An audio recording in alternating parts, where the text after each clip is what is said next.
What's up, my marketing experts, my people who are just trying to get a quick buck online? If you are wanting to help a customer achieve a certain result and they have a desire, but you want to get them through the journey, but they are stuck. They're stuck at their false belief. They're like, it doesn't work for me because it's this, or it's never going to work because this. Like people, when I did door-to-door solar, if we ever mentioned the word solar to them, which was a stigma out there for homeowners, is they would be like, "Oh, you're selling solar? Oh, we don't want any of that. We don't want to buy solar." So the false belief was, "Oh, if you're selling solar, that means I have to buy the solar panels." But the thing is, that's the false belief that everyone had that would stop them from buying. And how did we change that false belief into, oh, wait, I don't have to buy the solar panels. I can get it for free and just pay for the electricity from the sun, not actually paying for the panels. The panels are not owned by them, actually. So, actually flipping the idea. So, all you have to do is just introduce that new epiphany idea so they can become sold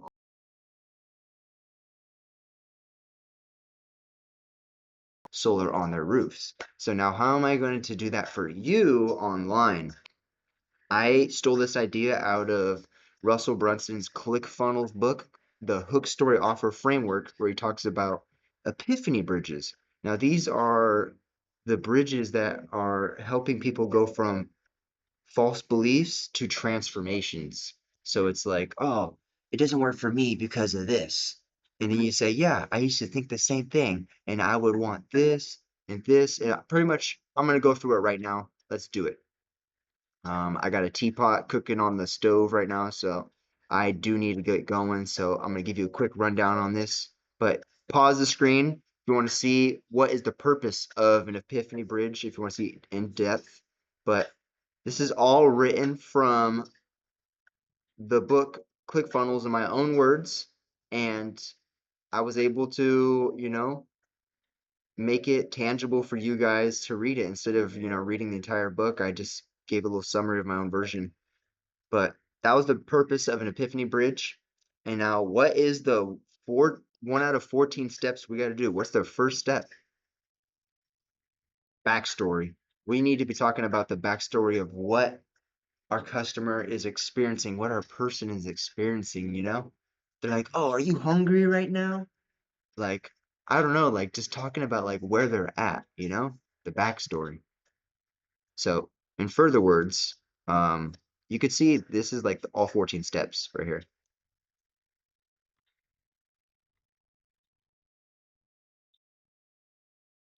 There's the 14 steps right there. Bam. Now, each of them goes into depth, but that's the overview. So we could definitely take a look into the first step. So first step is bam. This is where your customer is at right now, the beginning. Spend as much time as possible giving the details setting you were in, a setting that you were in that was similar to theirs. That was before your aha moment that made you think like, oh, this is the perfect service for me. So like, where were you in the beginning? Like before I started my marketing agency, I was a college student, and not really sure what I wanted to do as a career. And, I was on my lunch break and I didn't have any money, but you know, I was like, oh man, I can't go buy myself lunch. So I'm just gonna go home and eat food from the house and wait till my paycheck comes because I had a new job. And it was until I saw this ad online that said, hey, do you want to make money helping business owners with marketing? And I was like, whoa, that sounds sick. Like, what does it mean? And then I was like, that's not for me. Like, that's for somebody else. But then they start talking about how, like, if you're a college student and you just wanted to find something that is not just a 9 to 5 job, but something that's going to actually provide value for real business owners and human beings, it's like you could actually like help them. And I was like, wow, wait, this is for me, but I didn't have any money, right? So what did I do? I went to my mom. And my mom had like $200 and I paid for it. And, it was crazy. I took the course and I finished it like a 3-month course. I finished it in 1 month.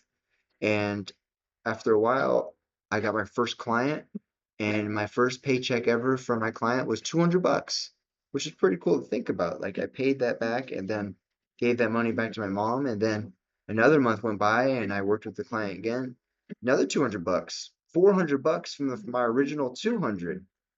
And I was thinking like, oh wow, this reinvestment is working. And it's all happened because at the beginning I had the desire to want to achieve something awesome, but I didn't think it was right for me. That's where your customer's at right now. So the desire is, what is the desire? Every desire aligns with these four things. This is really important why you watch this video throughout the entire video, like the entire thing, so you can see exactly like these, like what kind of desires are you talking about from a customer experience, For my customer experience, I'm helping detailers. So, do detailers want to escape? Do they want to win? Do they want to retrieve? Do they want to stop something? What is their main type of external desire? So the first one is, ooh, let's say example right here is an external desire that most people are open to sharing, something that people are willing to say out loud versus the internal desires where it's like, oh, I wouldn't tell anybody this, but I definitely like this. It's like, or it's like kind of like too much information kind of thing. It's like, oh damn, that's pretty deep, bro. Like that kind of stuff. Like I think people like keeping it surface level, but you can see it says, I want to play on a big stage and hold $1 million check. Like, that's an external desire. You can just say to anybody and it'll be like, yeah, that's sick. Or to retrieve, you want to be like, yo, I want to stream for Apex for a living. I want to be a video game streamer for a living. Like, oh, okay. You want to go get that. Escape, you'd be like, my family thinks I want to go to school and graduate for a bachelor's degree, but I would do anything to play video games for a living. You'd be like, whoa, you want to escape your family's, traditional beliefs that you need to go to school versus you could just go ahead and like entertain the people by being an actual content creator. Um, and then their stop is like, I want to be a content creator, but I don't know how to consistently create content because my gameplay has been stuck in the same place for months. You don't know how to stop being ass. So it's like there's stuff like that. Then the internal desire. I hope you guys are finding this helpful.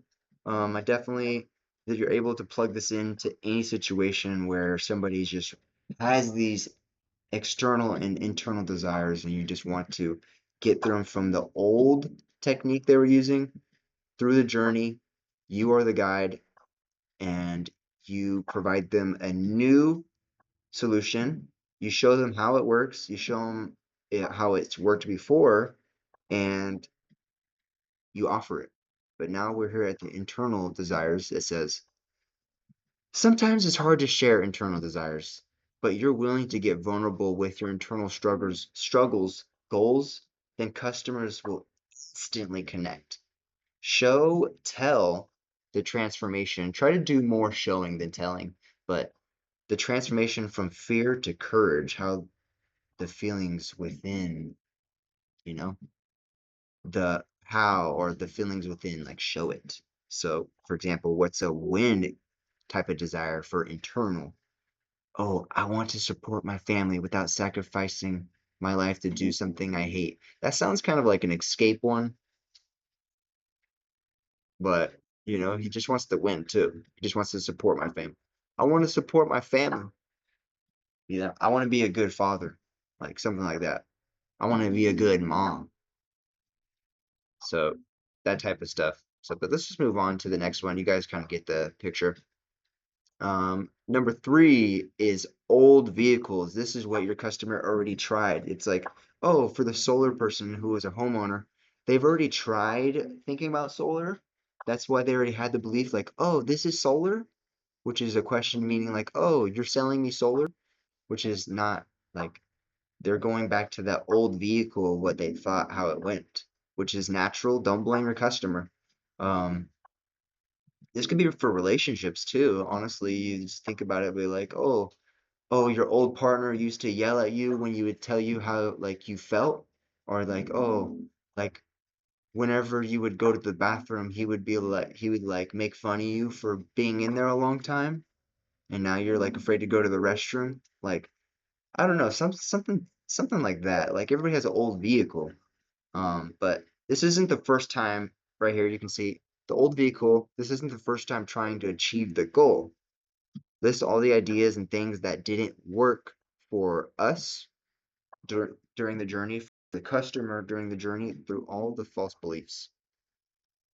And then here we go. Step number 4, the journey. What is the journey exactly? This section, the journey, involves you go from something we want to do, kind of, to into something we must do. You didn't have a choice, and this is where you finally break off into a new opportunity. So, what is the call? Like, what is the call? Like, what is the thing within? It's like, was it caused from a journey like of a video that we saw maybe after work? Like I said, when I got home, I saw that video. That was the call. A guy was like, yo, I've done it for other people. I can do it, help you do it for other people as well. Like he was trying to teach me how to fish. I was like, yeah, okay. So it was an invitation by a person in an event. It could be all of them, it could be one of them. So what is the thing that transformed you? Like, what made you want to be a detailer? What made you want to be a marketer? What made you want to be a restaurant owner? What caused you to go on this journey? This is like helping you step into your shoes of like, okay, I really wanted this, and it all started because of this. Like, okay, now we're starting to go through the journey, starting to go through the story. We're telling it and showing it to the customer. And then what's something that stops them? Like in a story, there has to be something that's like stopping them. There's no story. Like, oh, you woke up and you got what you needed. Cool. That no story. If you're like, oh, if you woke up and there was things in the way and you had to do all this stuff, you overcame it. Like that's a story. But you could say the villain is necessary because if it wasn't for the villain, they wouldn't have a false belief, right? So, what is stopping you or the others from achieving this new goal? What is fighting against you? Includes false beliefs. You know, and this builds rapport when you talk about the customer from this aspect where you're talking about the stuff that like helps make them feel like, oh, he is talking about my pain points, or yeah, I do know that guy. I hate that. I hate that guy who told me I will never do anything, or like I hate that freaking course who kind of wasted my money, or that marketing agency who said they'll give me new customers, but they were just far as hell, like stuff like that. And then you hit them with the what if, like what is at stake, like nothing matters. Like I kind of said before, the villain is like nothing matters if there's nothing at stake. Like if you don't have success this time, then what does that mean? Like if I don't sell like customers food, if I'm a restaurant owner, then I'm gonna like have debt and I'm gonna be in bankrupt and then my family's gonna think I'm a loser. Like stuff like that type of stuff. And like um where it's like, oh, what's at stake? I said before at the beginning of this video, it's like, oh, I gotta hurry up and do this video for you guys, so I'll give you quick information. I got a teapot cooking on the stove. I was just kidding. I don't actually have that, but I put something at stake originally that made you think like, oh, holy shit, he's really got to tell me something important right now because he has something waiting for him in the background. Like, what is at stake? So we're gonna show you how to do that right now. Help the audience feel. So this is the new opportunity right here. It comes with the guide, the epiphany, and then the new opportunity. It's like they've tried the old vehicle, they've had the villain, they had the desire, and then they had the what if moment. Like, oh, what if I don't do this is at stake? So now they have a fire underneath them. This is when you transfer all that energy that you just put into them and say, This is the new opportunity. I'm the guide. You just had the epiphany moment. Epiphany moment. Sorry. Epiphany moment, and then this is the new opportunity. So we're helping the audience feel how they felt, or how we're helping the audience feel how we felt when we first experienced it at the first time. So it's like we're trying to make them remember or make them feel like, oh, this is what it feels like when you get transformed. Like, oh my God, I need this. Especially right after you telling them, yo, this is at stake if you don't do it. And then you say, like, this is perfect. So, first thing is the guide. It could be you, it could be a course. For me, when I started my marketing agency, it was the guy saying, Tai Lopez, he was saying, yo, I got all these things that you've been trying before, and I got this like idea that you want to be something, but it's like, what have you tried before and it's not working? Guess what? I got a solution. He said, what's the guide that is going to be the epiphany? Kind of like Obi-Wan Kenobi or Yoda telling to Luke, like, yo, do this. And it's like, like. So that was my guide. For me, maybe I'm being your guide right now and helping you like help customers believe that you are the transformation tool. Like maybe I'm the guide for you. So the thing is, once we do that, we say, what is the big aha moment that we give as the missing piece? The goal is to get the listeners to have the same aha that we had when telling the story. So it's like, honestly, it doesn't even have to be our aha moment or our moment where we're like, oh wait, that's how we do it. It could be someone else's that experienced it from your product. It could be like a testimonial, and that's how it shows like, oh my God, this is how it worked, you know? And then the new opportunity, step number 9. From this epiphany, what was the tangible thing that you were given or that you decided to create? So I created the rinse and repeat marketing method to help detailers get rinse and repeat customers added to their calendar. Like it's really that simple. And I was just thinking like, okay, what did the guy who gave me the marketing? Like he gave me the marketing knowledge and the tool to like believe that I could help business owners. And like I'm just doing the same thing for you guys where I'm helping you guys realize that you could tell stories too. So the thing is, this is where the opportunity switch takes place to change from the old vehicle that we used to use in the past to go to the desired result in this new vehicle. So this is the framework right here. For number step 10, 11, and 12, the framework. Now that you discovered this new opportunity, this is where you build and test to see if the new opportunity is the one that you get the desired results. Strategy, like right here, is the detailed outline of the esports elite. So this is like when I was doing marketing for an esports company, this is where we talk about like exactly how it's done with like through a step by step process of like what is the plan to apply this opportunity, like how is it actually done. And for me it's like a marketing agency, it's done through 4 aspects of making sure your offer's good, making sure your website's good, making sure your follow-up's good, and have some good reporting and data at the bottom. And of course, you got to have within those like you need like content calendars, you need to have like video scripts, you need to have ad scripts ready, you need to have all these things ready inside the strategy. And we'll show the results on how it's worked for, from other people who've seen this strategy. Or maybe I'm my own guinea pig and I'm showing you how it's worked for myself. And I can share this part as my journey. Like I don't even need to have any past results yet. I just need to show that I'm doing it for myself and be like, yo, it could still work for you. And be like, oh, okay. I guess yeah, you are your own guinea pig and it's working. Like if you end up like being a marketing agency and you don't have any past experience and you're on the phone with somebody and you're like, oh, well, you don't have any past experience, and then be like, yeah, but you're on the phone with me and everything else sounds good and it makes sense.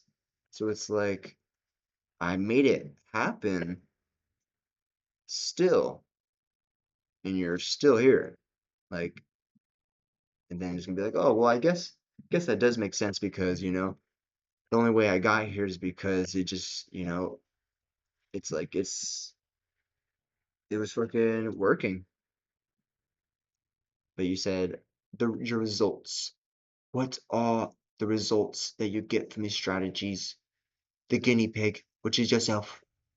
You share this part of the story so we can understand how the frameworks can work for us as well. And then you show the results for other customers or people you've served before and be like, yo, after the results I got for myself, these are the results I got for other people as well. And this is just like at the point where there's like, oh my God, this is for me. I have been transformed. And you can see the achievement is external. It's like where you start this journey, you had the desired results. Share the aftermath of what happened so you can see the results that you got in this new opportunity. Like, what is an achievement external that you're willing to share proud on top of a mountain in front of everybody, but still have the internal desired results that you would share, with yourself vulnerably and say, talk about how you became through the process. This is the resolution of the internal struggles. The old identity changed with the new belief system. And that is pretty much the false belief transformation system framework and how you can just turn anybody from where they're currently at into, the mix of the hook story offer framework and then bam, hit them with your offer and be like, yo, you like this new system? Book a call down below and we'll do the same thing for you today. Boom. So it's like, and honestly, if you want to, you could start this whole process over because now that you have a new transformation, you might have a new set, beginning. Like, check it out. Now that we have a new transformation, it almost starts with a new backstory and the beginning. They always say the end could be considered a new beginning. It's really relative. Um, but the thing is, this is how you get your customer from being of a thumb stuck up their booty, not knowing what to do, to thumb up in the air, smiling at you, saying thank you so much. So if that helped you, let me know. Austin out.